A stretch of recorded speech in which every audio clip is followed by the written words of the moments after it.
What's the best memory you have from sitting beside a stranger?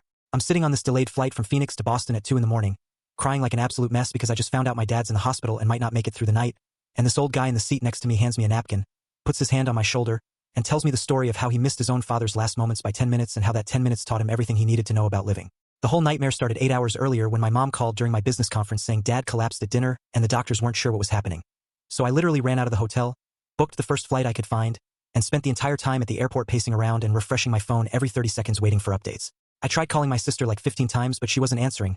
Texted my brother who just kept saying to hurry, bought a coffee I never drank, and basically spiraled into this dark place thinking about all the times I'd been too busy to visit or call. Then we board the plane and there's this mechanical issue, so we're stuck on the runway for 2 hours, and I'm watching the clock knowing that every minute might be the last one.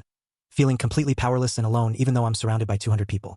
The old man next to me stays quiet for like an hour, just lets me fall apart, until finally he starts talking about his dad and fishing trips and missed opportunities, and somehow in the middle of my worst moment this complete stranger gives me permission to forgive myself for not being perfect. We land and I sprint through the airport, get to the hospital, and Dad's awake and stable and asking why I look so terrible. Turns out it was a panic attack, not a heart attack, and everyone overreacted.